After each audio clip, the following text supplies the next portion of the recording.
আমরা মূলত ছোটবেলা থেকে একটা মানে ধোঁকার মাধ্যমে বড় হই।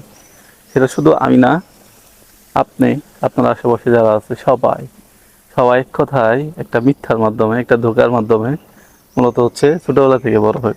সেটা কিভাবে? এটা মূলত হচ্ছে সবার সাথে কথাটা মিলে যাবে এবং কমন পড়ে যাবে কথাটা। আমরা যখন ছোট থাকি তখন আমাদের সাপোজ ছোটবেলায় প্রাইমারি স্কুল বলেন, স্কুলে পাঠানো হয়। পড়াশোনা এমন একটা জিনিস, সেটা হচ্ছে খুব কম সংখ্যক মানুষই আছে তাদের কাছে পড়াশোনাটা ভালো লাগে। তো বেশিরভাগ মানুষই আছে যাদের কাছে পড়াশোনাটা খুব বিরক্তির লাগে, ভালো লাগে না। চাপে পড়ে মূলত আমরা করি, বাবা মায়ের চাপ বলেন, ফ্যামিলি চাপে বলেন, করতে হবে, সবাই করতেছে, এটা আমাকে করতে হবে। ছোটবেলায় আমাদের বোঝানো হয় যে তোমরা যখন প্রাইমারিতে পড়তেছো এখন তো খুব পড়াশোনা, এখন তোমাদের কষ্ট হচ্ছে, তোমরা যখন হাই স্কুল উঠবা দেখবা তোমাদের পড়াশোনা কমে যাবে। দেখো না তোমাদের বড় ভাইরা আছে এলাকার অনেক, যারা হাই স্কুলে পড়ে, বড় যাদেরকে দিয়ে উদাহরণ দেয় যে এদের পড়াশোনা তেমন নাই, হ্যাঁ এসএসসি পরীক্ষা দিবা, হ্যাঁ তখন খুব একটা পড়াশোনা করতে হবে না। যখন আমরা এই যে একটা মিথ্যার মাধ্যমে আমরা আশায় থাকি, হ্যাঁ আমরা যখন হাই স্কুলে যাব তো পড়াশোনা তো তেমন করতে হবে না, পড়াশোনা করতে থাকি, যখন হাই স্কুলে যাই তখন তো দেখি আরেক অবস্থা, এতটুকু বই থেকে আমাদের পড়তে হয় আরেকটু বড় বই এবং আরো বিস্তারিত অনেক কিছু পড়াশোনা করতে হয়।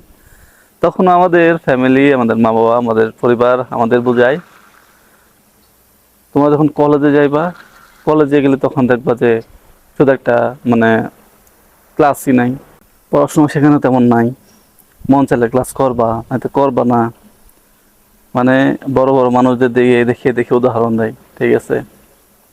তো আমরা যখন কলেজে উঠি তো সেখানে গিয়ে যে আমরা দেখা যায় যে মানে কুয়ো থেকে যে আমরা সমুদ্রে মানে নদীতে পড়ে গিয়ে, তো সেখানে গিয়ে পড়াশোনা করি।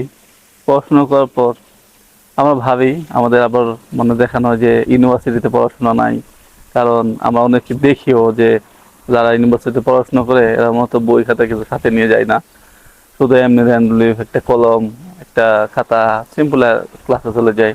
ওদের দেখে মনে হয় যে এরা তেমন মনে পড়াশোনা নাই। যখন ইউনিভার্সিটিতে উঠি সেখানে গিয়েও দেখি যে মানে একটা নদী থেকে তখন একটা সাগরে যেয়ে পড়ি। এই যে একটা মানে মিথ্যার একটা জাল আমাদের ছোটবেলা থেকে, ঠিক আছে, আস্তে আস্তে ধাপে ধাপে ধাপে ধাপে আমাদেরকে দেখানো হয়, সেভাবেই চলি। কিন্তু বিষয় একটা কি জানেন, এই মিথ্যার এই জালটা যদি আপনার মাঝে দেয়া না হয় তাহলে আপনি কোনোদিন মানুষ হবেন না, জীবনে কখনো পড়াশোনাও করবেন না। যে জালটা, যে মিথ্যাটা আপনাকে দেওয়া হয়েছে, আপনিও সেম কাজটা আপনার ছেলে মেয়ের সাথে করবেন এক সময়।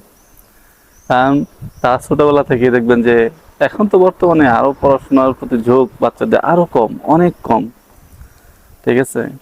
তো তাদেরকে পড়াশোনা করার জন্য আপনার উপর যে মিথ্যাটা অ্যাপ্লাই করা হয়েছিল, যে ধোঁকাটা আপনাকে দেওয়া হয়েছে, সেই ধোঁকাটা আপনিও দিবেন তাদেরকেও সেভাবে আস্তে আস্তে বুঝাবেন যে এরকম তার উপরে গেলে কলেজে ইউনিভার্সিটি যাবে, তখন পড়াশোনা নাই, এখন একটু কষ্ট করতেছে, এখনই পড়াশোনা করো, সেই আসলে জীবনটাই মানে একটা ধোঁকার মধ্যে চলে।